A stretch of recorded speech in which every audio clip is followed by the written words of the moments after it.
Queridos, é motivo de muita alegria no dia do Senhor nós estamos, mesmo assim, não presentes em comunhão com os nossos corpos ligados num único propósito. Nós estamos agora em família, podendo adorar ao Senhor e agora podemos meditar na palavra do Senhor. Que isso tudo seja para a honra e glória do nome excelso do nosso Deus, como também para a nossa edificação. O texto que estaremos meditando agora é de Mateus, capítulo de número 26, e eu convido você a abrir a sua Bíblia nos versos 36 até os 56. Mateus, capítulo 26, do verso 36 ao 56. Nós encontramos o Senhor Jesus aqui num momento final da sua vida entre nós, entre os homens, e enfrentando uma situação muito difícil, que era a expectativa da sua própria morte. E a palavra de Deus diz assim: em seguida, foi Jesus com eles a um lugar chamado Getsêmani, e disse a seus discípulos: assentai-vos aqui, enquanto eu vou ali orar. E levando consigo a Pedro e aos 2 filhos de Zebedeu, começou a entristecer-se e a angustiar-se. Então lhes disse: a minha alma está profundamente triste até a morte. Ficai aqui e vigiai comigo.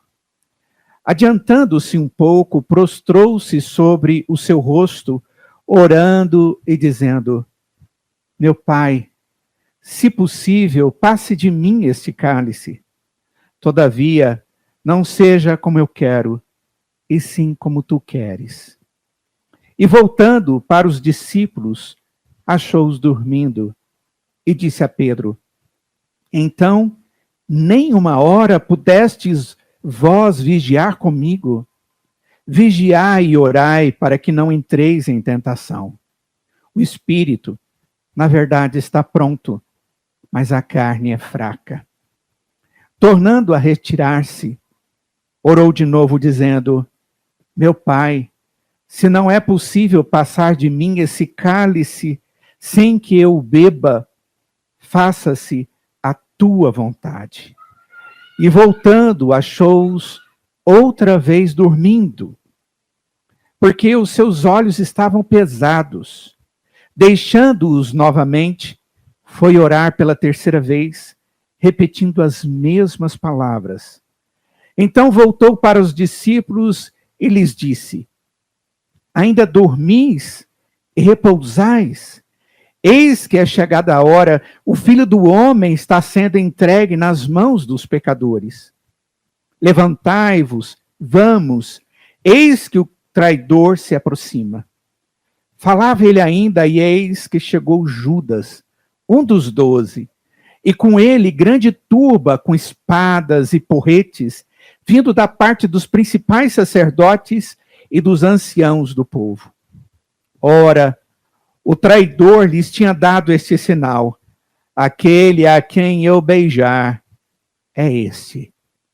Prendei-o. E logo, aproximando-se de Jesus, lhe disse: salve, mestre. E o beijou. Jesus, porém, lhe disse: amigo, para que vieste? Nisto, aproximando-se eles, deitaram as mãos em Jesus e o prenderam. E eis que um dos que estavam com Jesus, estendendo a mão, sacou da espada e, golpeando o servo do sumo sacerdote, cortou-lhe a orelha. Então Jesus lhe disse: embainha a tua espada, pois todos os que lançam mão da espada, a espada perecerão. Acaso pensas que não posso rogar a meu Pai e ele mandaria neste momento mais de 12 legiões de anjos? Como, pois, se cumpririam as Escrituras segundo as quais assim deve suceder? Naquele mesmo momento, Disse Jesus às multidões: saístes com espadas e porretes para prender-me como a um salteador? Todos os dias no templo eu me assentava convosco ensinando, e não me prendestes. Tudo isto, porém, aconteceu para que se cumprissem as escrituras dos profetas. Então os discípulos todos, deixando, fugiram. Vamos orar. Ó Deus, nós te louvamos por esse momento especial que nós temos, ó Pai, para abrir a tua palavra, meditar nela e aprender do teu querer para a nossa vida. Queremos pedir que o Senhor esteja edificando o teu povo, a tua igreja, e que esse seja um tempo também, ó Pai, da continuidade da tua obra em nós. E que o Senhor esteja dando a nós, através do teu Espírito, ó Pai, entendimento pleno das tuas verdades, para que, vivendo-as, possamos honrá-lo, bendizê-lo, glorificá-lo, mas também testemunhá-lo no mundo onde vivemos. Esta é a nossa oração, Deus, humildemente na tua presença, em nome de Jesus. Amém. Queridos, existem momentos na nossa vida, muitos momentos na nossa vida, que nós não sabemos como, onde encontrar respostas, e até mesmo quando nós abrimos a Bíblia, ficamos um pouco perdidos, porque buscamos conforto e parece que o nosso coração não consegue achar e os nossos olhos não conseguem ler e a nossa mente fica confusa. Durante esses tempos de crise, é muito comum nós permitirmos que os nossos corações, as nossas mentes controlem as nossas perspectivas e não raramente estejam mudando as nossas decisões e dirigindo as nossas decisões. Todos nós temos situações de crise em nossas vidas, quer sejamos cristãos ou não cristãos. Nós enfrentamos acontecimentos e decisões que vão mudar as nossas vidas para sempre.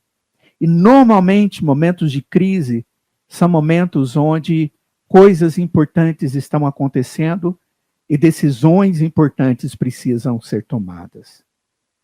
A diferença entre um cristão e um não cristão, entre um servo de Deus e um que não serve ao Senhor, é como nós gerenciamos as nossas situações de crise, a vida e as nossas dificuldades. A crise, ela sempre será um momento decisivo nas nossas vidas. Muitas vezes, uma crise está relacionada a uma perda, um desastre, ou às vezes uma própria decisão. Nesses momentos, nós optaremos por confiar em Deus ou nos afastarmos de Deus. Permanecemos nos ensinamentos de Deus ou nos afastarmos dos ensinamentos de Deus. A permanecermos num casamento ou no casamento, ou pedir o divórcio, a perseguirmos um sonho ou desistirmos do sonho, viver corajosamente ou morrer de maneira covarde. Nesse texto, Mateus capítulo 26, que nós lemos a partir do verso 36, nós encontramos o Senhor Jesus vivenciando um momento crucial da sua vida, do seu ministério, algo que já havia sido previsto pelo próprio Deus triuno na eternidade, quando predestinou que Jesus viria ao mundo para tratar a nossa grande angústia, o nosso pecado e as suas consequências. E agora é o clímax do seu ministério. Ele deveria dar a sua vida em resgate pela igreja. E nós encontramos aqui as reações do Senhor Jesus diante desse momento. Devemos nos lembrar que, além de Deus, que ele verdadeiramente era, em toda a sua plenitude, ele também era homem. E ele vivenciava esses momentos como verdadeiro Deus e verdadeiro homem. E ele nos mostra como enfrentar momentos difíceis, momentos de crise. E eu gostaria que você acompanhasse na medida em que vamos analisar a vida de Jesus nesses momentos e como ele nos ensina. O que nós estaremos vendo aqui é como aprender com Cristo em momentos de crise. A primeira coisa que nós podemos verificar aqui no texto é que nós temos que considerar, que nós devemos respeitar as nossas emoções, mesmo quando elas são negativas. O que nós encontramos aqui no verso de número 36 ao verso de número 38 é que o Senhor Jesus, diante desse momento difícil, o texto vai nos dizer que o Senhor Jesus, ele sentiu tristeza. O texto diz que ele ficou triste até a morte, no verso de número 38. Ele sofreu dentro do seu coração. O texto diz que ele se entristeceu e se angustiou. São sentimentos que nós chamamos de sentimentos negativos.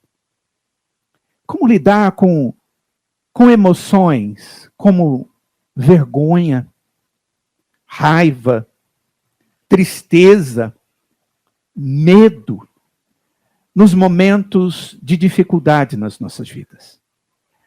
O texto, como já li para vocês e disse, Jesus ficou profundamente triste em seu coração.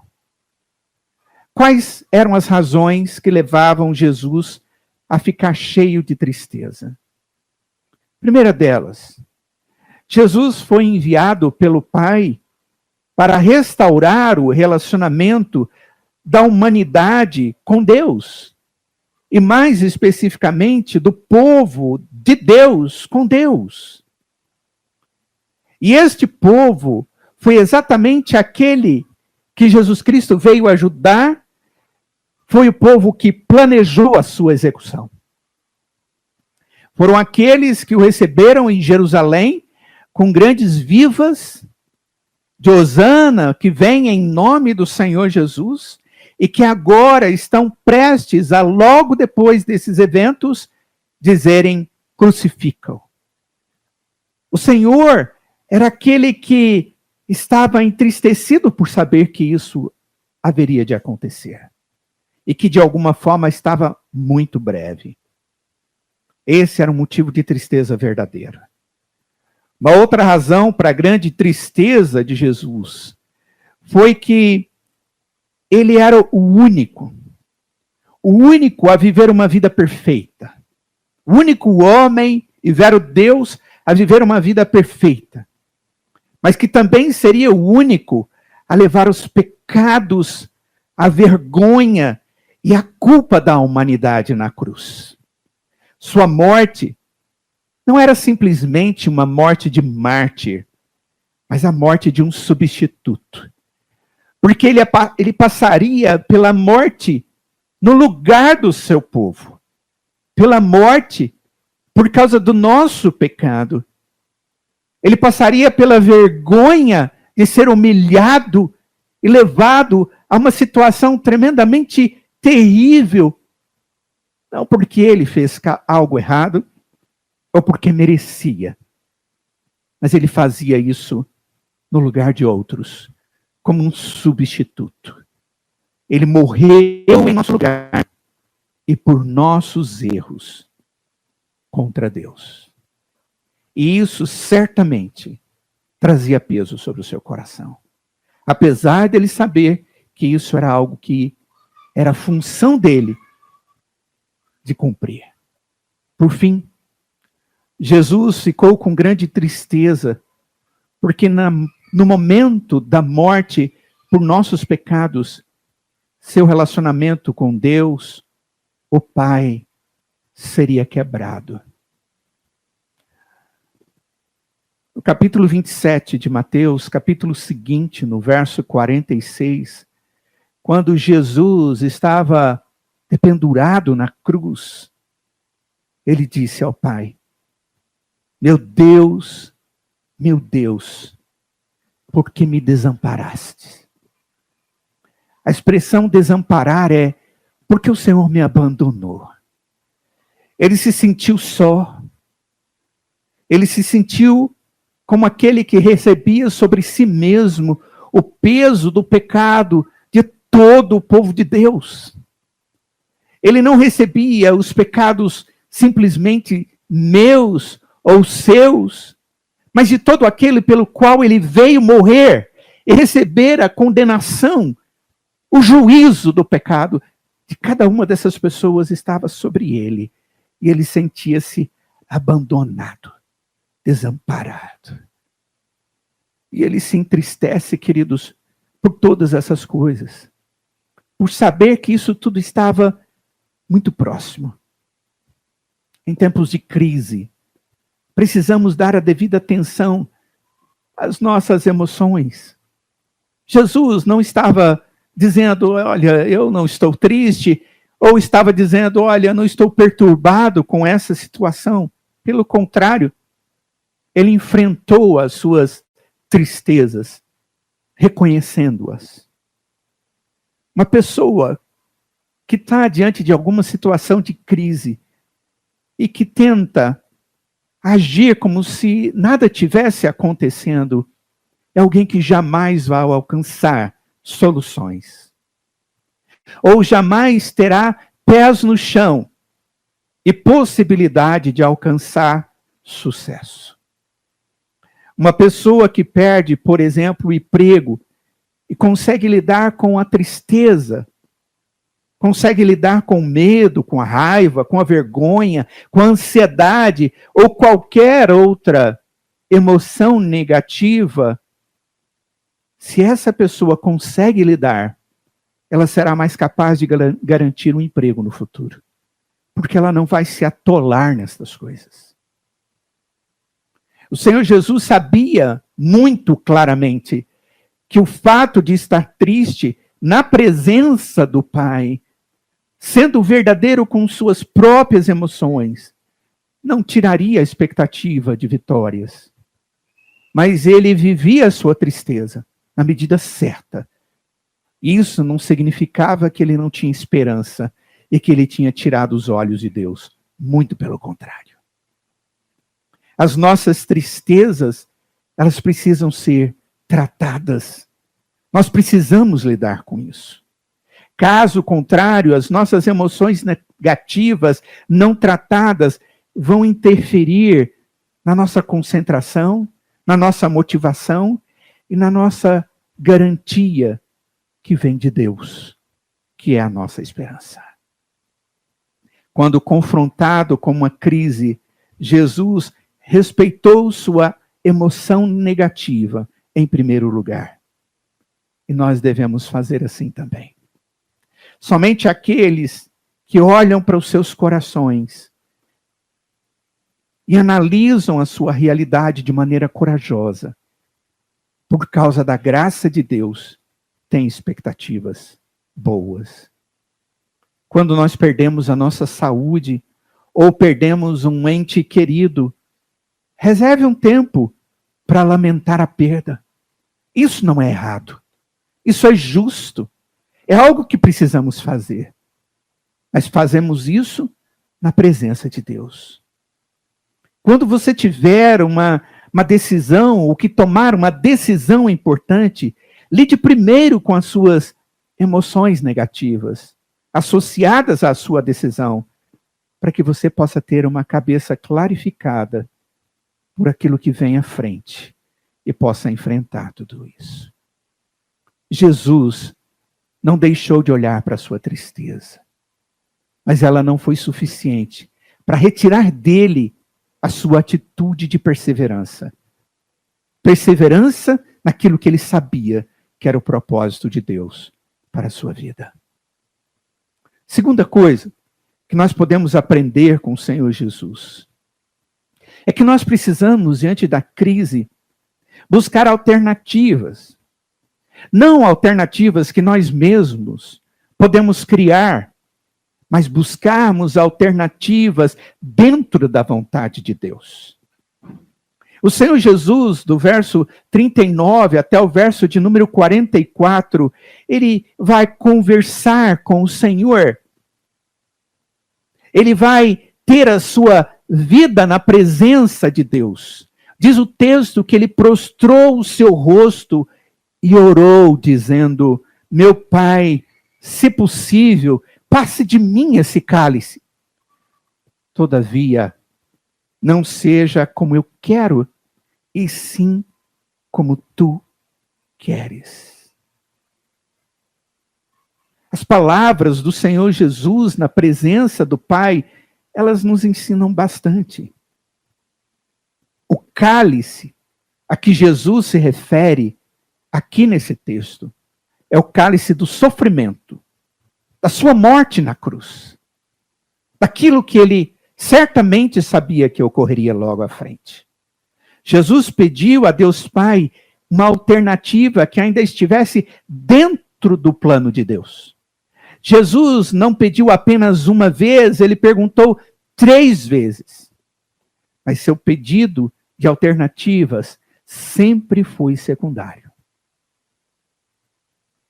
Enquanto fazer a vontade de Deus, o Pai sempre foi a prioridade. Faça a tua vontade, Pai. O Senhor Jesus, ele viveu a sua tristeza. Ele se coloca na presença de Deus e busca a vontade de Deus. Ele não deixa de dizer ao Senhor das expectativas que ele tem dentro do seu coração. Mas ao mesmo tempo ele diz: eu quero fazer a vontade do Senhor, ó Pai. Quando você, quando nós, quando as pessoas que estiverem em uma situação difícil, não pense que Deus não quer que sua situação mude. Porque muitas vezes situações difíceis são situações que Deus coloca nas nossas vidas para que nós possamos buscá-lo de uma maneira diferente. De uma maneira diferente àquela que estivemos buscando e dependendo de Deus até aquele momento. Momentos de crise são momentos de nós olharmos para o alto e compreendermos que Deus é o Deus que está acima de todas as coisas, mas que se preocupa conosco e tem os seus ouvidos atentos às nossas orações. E Ele nos ensina a fazer isso, a buscarmos fervorosamente a Ele, a buscarmos compreender quais são os propósitos dEle, as alternativas segundo a vontade de Deus. Ó Deus, o que o Senhor deseja com tudo isso? Deus, na verdade, Ele não gosta de nos ver fracassar ou magoar mais do que um pai amoroso gosta de ver filhos fracassando ou magoados. Deus é um pai perfeito. Ele sabe daquilo que nos magoa, que gera em nós sentimentos de fracasso. Mesmo que eu, ou você, ou alguém esteja com câncer terminal, você pode chegar na presença de Deus e pedir a Ele a cura. Mais do que pode, você deve derramar na presença de Deus a ansiedade do seu coração. Não existe nada de errado nisso. Pelo contrário, a Escritura diz que nós devemos pedir. E pedir. E será nos dado. Mas sempre será nos dado segundo o querer de Deus. Mas a Escritura diz que nós devemos pedir. Não existe erro nenhum se o seu casamento tenha sido difícil há anos e você está vivendo o clímax da desgraça ou da dificuldade dentro do seu lar, com seu cônjuge, com seus filhos, consigo mesmo, com a sua natureza, com o seu caráter ruim dentro do seu lar, ou pelo seu cônjuge, ou pelo seu filho. Peça, ore e busque melhorias em seu casamento. Pois isso é justo. E isso é necessário. Porque Deus nos ensina. Quando confrontado com uma crise, Jesus pediu alternativas dentro da vontade de Deus Pai. nós devemos fazer. Nós devemos orar. O Senhor Jesus colocou o seu rosto em terra. Ele se colocou na presença do Pai em oração e falou da ansiedade do seu coração na presença do Pai. A crise, na verdadeira crise, nós, servos de Deus, fazemos as mesmas coisas. Se aprendemos do Senhor Jesus como agir.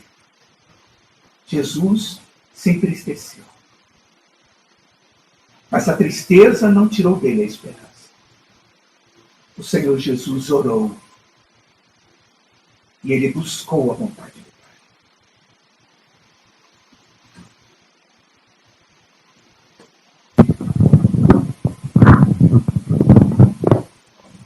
Quando confrontados com uma crise, irmãos, do mesmo jeito que Jesus fez, devemos nós fazer. Terceira coisa que nós vemos aqui nesse texto, que nos ajuda muito a viver um momento de crise, aprender com Cristo Jesus, nunca se esqueça de quem você é, da sua identidade, segundo a graça de Deus. Não permita que a crise seja algo que tire de você a consciência de quem Deus é na sua vida e do que você é por causa da graça de Deus. O Senhor Jesus, no verso de número 45, ele apresenta a si mesmo como o Filho de Deus.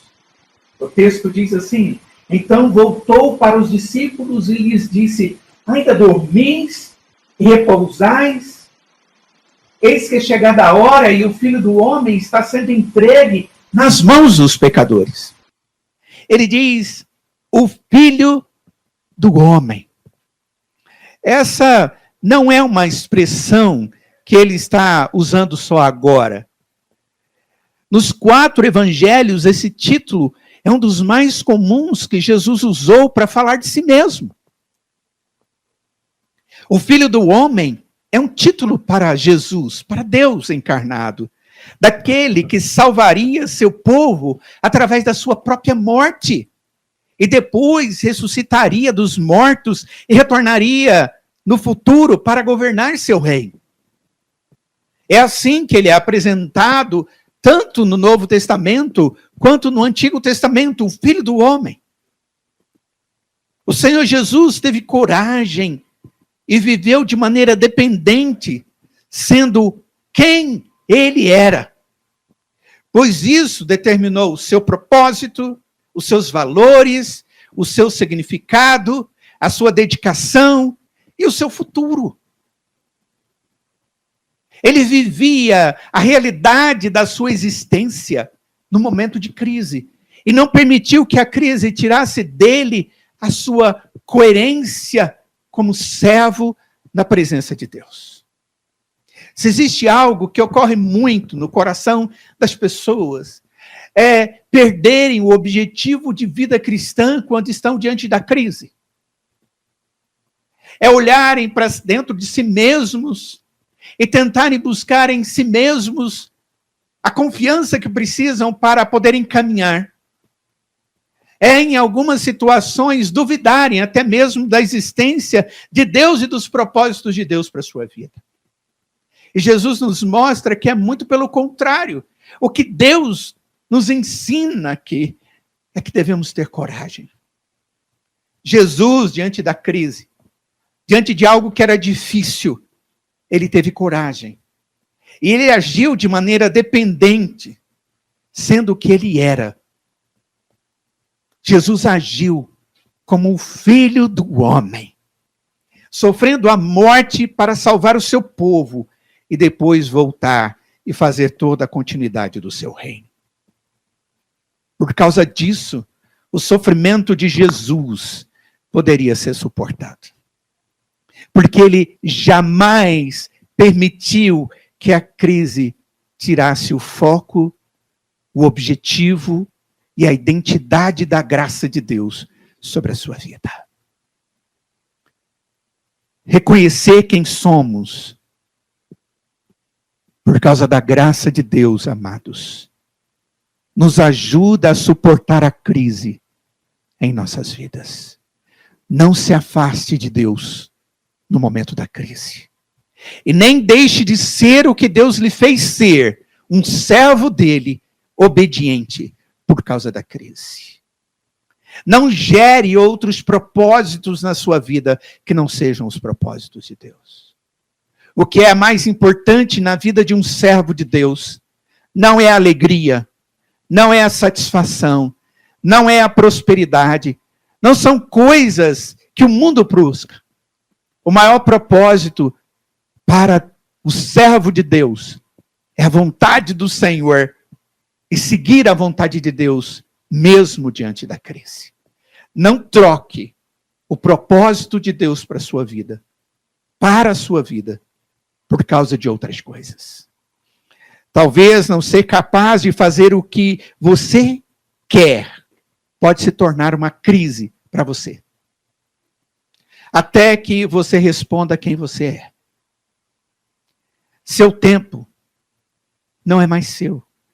Pessoas que enfrentam crise, por exemplo, da meia-idade, são pessoas que não respondem a quem são em diferentes estágios da vida. Começam a perder suas identidades. Como cristãos, nós precisamos responder como filhos de Deus, que viverão com Deus para sempre. Para sempre significa hoje, mas significa também além do túmulo. Portanto, o que é uma crise insuportável para muitas pessoas, o verdadeiro cristão pode suportar. O apóstolo Paulo disse em Romanos capítulo 8, verso 18, considero que nossos sofrimentos atuais não podem ser comparados com a glória, o maravilhoso futuro que será revelado em nós. Quando confrontado com uma com uma crise, e que claro foi a cruz, Jesus não se esqueceu de quem ele era. Da mesma forma, nós devemos agir. O texto bíblico diz que no momento de sua crucificação, Jesus não foi obrigado a deitar sobre aquela cruz. O texto bíblico diz que ele se deitou. Ele se deu, porque ele sabia que aquele era o propósito do Senhor para a sua vida. Existe mais para aprendermos com Jesus diante de uma crise. Nós precisamos entender, nós, crentes, seres humanos, que a nossa vida, ela é limitada. Mas as crises também são. Jesus foi alguém que reconheceu que o Pai tem um tempo de começo e um fim para tudo. Jesus veio para fazer algo. E teve um processo. E esse processo aconteceu. E ele estava na sua conclusão. 5 vezes, João registra Jesus dizendo que o seu tempo não havia chegado ainda. Para ser revelado como o Filho do Homem. Ou para morrer como o Filho do Homem. 5 vezes João registra que Jesus disse isso. Mas nesta passagem, Jesus reconheceu que o seu tempo havia terminado. E ele diz aos seus discípulos, olha, chegou esse o tempo. Quando nós vamos no livro de Eclesiastes, no Antigo Testamento, o texto no capítulo 3 fala de tempo. Lá, a partir do verso 8, vai falar muitas coisas. Diz, há um tempo para tudo e uma época para todas as atividades debaixo do céu. Um tempo para nascer e um tempo para morrer, um tempo para plantar e um tempo para colher, tempo para chorar e tempo para rir, tempo para procurar para procurar e tempo para desistir. Tempo para ficar em silêncio ou calado e tempo para falar. Muitas vezes, queridos, crises desnecessárias ocorrem Porque não reconhecemos que tudo tem uma vida útil limitada. Porque nós queremos que coisas continuem. E Deus está dizendo, acabou. Ou nós não valorizamos o tempo que Deus nos dá. E depois ficamos entristecidos por não usarmos o tempo que Deus nos dá. Talvez seja a oportunidade de você se lembrar da saúde dos seus pais, porque haverá um tempo que eles não estarão mais contigo. Ou da saúde do seu corpo, porque ele vai envelhecer e vai passar. Essa casa que você tanto lutou por ela, ela vai acabar. O seu carro vai estragar.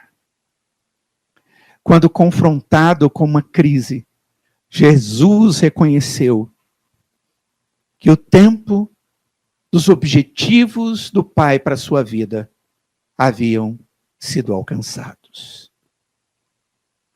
E nós devemos agir da mesma forma.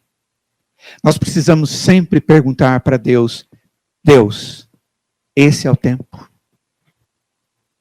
E por último, queridos, cuidado para que no período da crise você não esteja tão apegado à sua autoproteção, à sua autossuficiência, ao ponto de não se submeter à vontade de Deus. Troque a sua autoproteção ou a sua autossuficiência pela vontade de Deus. Se o nosso objetivo na vida é apenas permanecermos vivos, ocupar espaço, respirar, experimentar prazeres periódicos, sem levar em consideração o plano de Deus para a nossa vida, quase tudo o que ameaça a nossa vida, o nosso espaço ou o nosso prazer periódico, se tornará uma crise sem um propósito. Quando eu não dependo de Deus, eu começo a depender de mim e das minhas vontades, e as minhas vontades não têm limites. As vontades de Deus, elas têm propósitos, e no Senhor elas são alcançados, esses propósitos. Quem renuncia à sua autoproteção ou autossuficiência para viver o plano de Deus para a sua vida, tem a capacidade de resumir, reduzir, minimizar o número de crises na sua vida e permitir que Deus use a sua vida com lucro. Quando confrontado com uma crise, Jesus renunciou a tudo e disse para Deus fazer a sua vontade. E nós devemos fazer isso também. Concluído, amados irmãos, diante de tudo o que nós vimos aqui, eu quero conduzi-los a pensar que nós aprendemos com Jesus diante da crise, considerando sempre que não é errado ficarmos tristes, ou angustiados, ou com raiva, ou com vergonha. Mas nós precisamos ter tudo isso na presença do Pai. E precisamos viver tudo isso na expectativa de que Deus não nos abandonou. Não permita que a crise desvie os seus olhos do Senhor. Segundo, busque as alternativas de Deus. E você sempre vai encontrá-las na palavra do Senhor. Cuidado com as alternativas que o mundo lhe dá. E que o seu coração egoísta gera para você. Terceiro, nunca se esqueça de que você é um servo de Deus. Não permita que no momento da crise você venha a viver como um incrédulo ou um gentio. Quarto, nossas vidas são limitadas e a crise também. Um dia ela passa.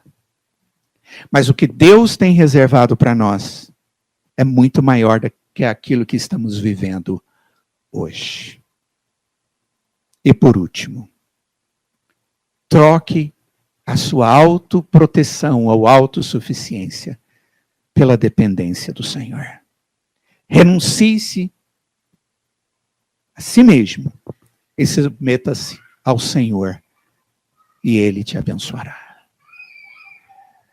Quantas são as crises que Deus tem reservado para mim e para você? Eu sinceramente não sei. Porque Deus não nos deu a conhecer o que vem mais tarde, nem amanhã, nem depois de amanhã. Mas uma coisa eu sei e posso afirmar. E quero crer que você também. Deus existe. Ele é verdadeiro. Ele em Cristo Jesus me salvou. Ele vai cuidar de mim. E se Ele permite crises, é nele que eu busco respostas. E eu espero que, seja lá qual a situação que você esteja vivendo hoje, que você seja um servo submisso ao Senhor e que a graça de Deus seja plena sobre a sua vida. Vamos orar. Ó Deus, obrigado pela obra do Senhor. Obrigado, ó Deus, pela obra do Senhor através da vida do seu Filho Jesus. Porque Ele, ó Deus, sendo Deus, se encarnou, se tornando também homem, para viver entre nós e cumprir todo um propósito para a nossa salvação. E agora, ó Deus, lendo a Tua palavra, nós podemos aprender com Jesus como viver momentos difíceis. Ó Deus, dê à Tua igreja sabedoria para viver, ó Pai, a fé, a dependência do Senhor. O entendimento, ó Pai, de que o Senhor traz registro na sua palavra da sua vontade. E que sempre que nós estivermos com os nossos ouvidos abertos, em oração, lendo a tua palavra, o Senhor há de nos responder. E trata o coração da tua igreja, do teu povo, dos teus servos, ó Deus, quando estivermos entristecidos por causa de crises. E permita que nenhuma crise seja suficiente para tirar de nós a esperança e a motivação das nossas orações. Na presença do Deus que tudo pode. Ó Deus, ensina-nos assim, abençoa-nos assim, edifica-nos assim, para o nosso bem, mas acima de tudo, para a honra e glória e louvor do Senhor, hoje e para todo sempre. Em nome de Jesus.